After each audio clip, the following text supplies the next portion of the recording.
So now we are going to start our chapter number 68, which is on election, and it is an important chapter for your mains preparation, not for prelims, right?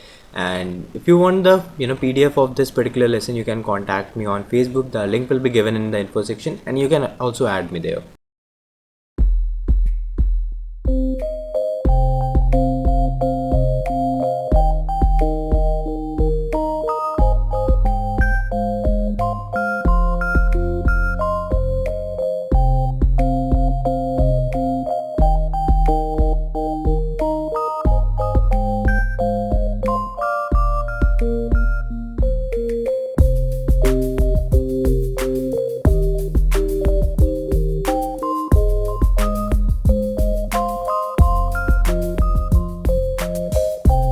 So let's start with chapter number 68, elections. And one more thing which is very important for your mains examination is simultaneous elections.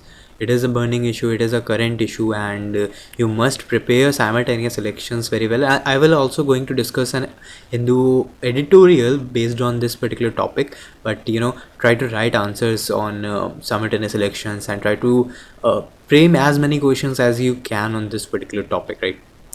And the first heading is electoral system. So the provisions for our elections are given in part 15 of our constitution within article 324 to 329. It contains the provision for our election, for the conduction of our election. And article 324 provides for an independent election commission. Only one general electoral roll must be formed. Earlier, there was a communal representation that Muslims are going to vote for Muslim candidate, and Christians are going to vote for Christian candidates, and Sikh will vote for Sikh candidates, and so on. And there was a separate electorate system, but a general electorate system sets the notion or sets the belief that we are all equal, and therefore it abolished the system of communal representation. No one can be added or removed on electoral roll on the basis of religion, race, caste and sex, right? You can add or remove people on the basis of other things we are going to see next, but you cannot add or remove them on the basis of if a person is from a particular religion or from a particular caste. This is not any ground to remove him from the electoral roll, right? Then universal adult franchise, the right to vote is applicable unless someone is not disqualified. There are provisions by law like on the grounds of non-residence, unsound mind, criminal if he is a criminal, if he is corrupt, if he is involved in illegal practices, then obviously he was disqualified. But unless the universal adult franchise is applicable to all, right? Then parliament can make any law regarding elections. State legislature can also make laws, but only on those matters not covered by parliament. Therefore, state legislature acts as a supplement and don't have a supremacy over the rules framed by parliament. It only frame laws in those matters which are not covered by parliament. Then validity of any law relating to delimitation or allotment of seats cannot be questioned in any court. You cannot question that. The orders of delimitation commission is final, and it is also necessary to make it independent and make it pressure free, because now you cannot question it. Then no election is to be questioned except by an election petition. Okay, you can question an election, but you have to file an election petition as provided by legislature. And since 1966, election petitions are triable by High Court, but appellate jurisdiction lies with Supreme Court. Now, if at this particular point you don't know what is appellate jurisdiction, let it be. And I hope I hope really that you had studied it before before in the previous chapters. But if you hadn't, it's really fine, and it's not a problem at all. Just remember that if you the High Court gives any decision, and if someone want to appeal against that, they goes to Supreme Court.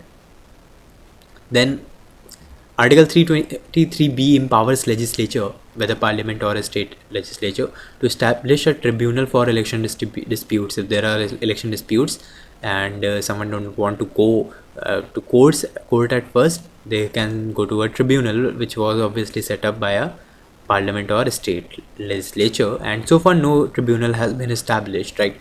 And if at any time such tribunal is established, an appeal for his decision lies to High Court. If the tribunal gives its decision and someone is not happy with that decision, they can appeal against this decision in High Court, right? Now, the second heading is election machinery, and look, there are chapters, and I already discussed that whether a chapter is important for your prelims or for your mains, but there are certain other things like interview, right? And this particular topic is important for your interview because I heard, I don't remember which coaching or which which YouTube channel had that mock interview, but I had heard this question regarding this particular election machinery, and therefore there was an IAS officer in the interview panel, and he asked a question that if you are a presiding officer and in a polling booth, and if such situation arises, what you will do. So it's important to know the hierarchy, or whom you can go, who are the observers, or whether from where they are appointed, or who to report, or how to handle. If you are an IPS officer, which category do you fall. So it's important to I'm not saying that this particular question is going to be there in your interview, but if when you are preparing, when if you had qualified means and now you are preparing for your interview, if you had heard this lesson before, that okay, let's prepare this particular thing also, right?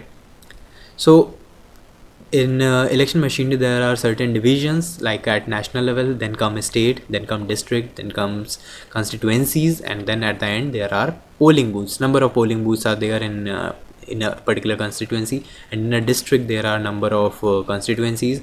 In a state there are n number of districts, right? So for example, if India is at national level, then at a state level, or there can be union territories also. So UP is a state, Rajasthan is a state, Kerala, Tamil Nadu is a state.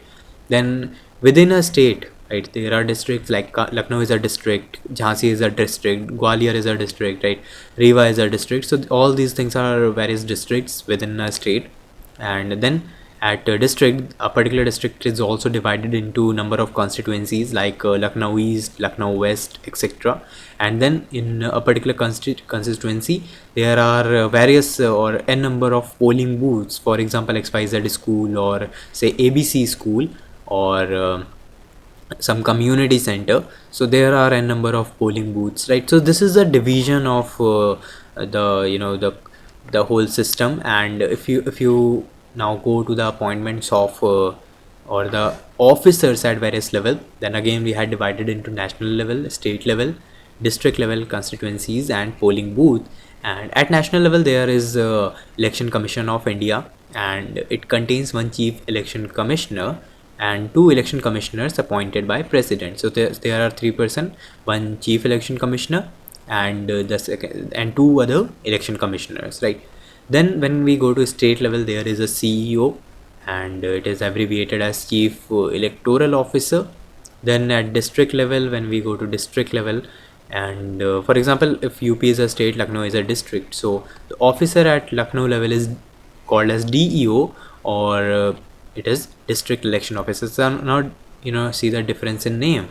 The E here in CEO is electoral officer, and the E here in DEO is election officer. So remember all these things, these are small points, and don't neglect them. Then when we go to constituencies level, there are RO and ERO. RO stands for returning officer, and ERO stands for electoral registration officer. And there are n number of assistants to assist RO and ERO. There are no fixed number. They can be 2 in number, there can be 10 in number, according to the demand of a particular constituency and situation there. And there are assistant RO and assistant ERO to assist them. Then when we go to polling booth level, there are presiding officers and polling officers, and all the responsibility to conduct the polling procedure at a particular polling booth are under these officers, presiding officer and polling officer. Now how they are appointed, right? So the Election Commission of India does all the appointments up to the constituencies level. And if you are seeing this line, you quite well understand it, that the ECI appointed CEO, the ECI also appointed the DEO, and the ECI, the Election Commission of India, also appointed the RO and ERO, and assistant RO and assistant ERO. So Election Commission of India make arrangements or appoint various officers. This particular line you can see here, an officer of a state level government, right? So these are all are officers of a state level government. The central government officials are also used, but they are used as observers. We are going to see in the next slide. So they are used as observer, and these are officers. So the smooth polling at a particular state is under CEO, and observers or the central government employees are just to observe the election process, right? So up to the constituency level, the state officers, the CEO was appointed by the Election Commission of India. The DEO, District Election Officer, is also appointed by Election Commission of India. RO, ERO, Assistant ERO are also appointed by ECI. Now, when we go to a polling booth level, the presiding officer or the polling officers are not appointed by the ECI but appointed by the DEO, right? So this you must remember this point, that the polling officer and the presiding officers are appointed by the DEO at the district level, right? And in case of union territory, right, if it is a union territory, there are the area is very small, there are not much constituency sort of things. So if in case of union territory, the DEO post was not there, so RO will make the appointments of polling officer and presiding officer, and these are all elected. They may be a teacher for conducting polls and all those sort of things, right? So that's all. In the upcoming slide we will see various other things like who are the observers and what are the process to conduct election, and we will see about EVM, but that's in the next lesson. And in this particular lesson, this lesson is over, and you can, if you want the PDF, you can contact me on my Facebook ID. Thanks.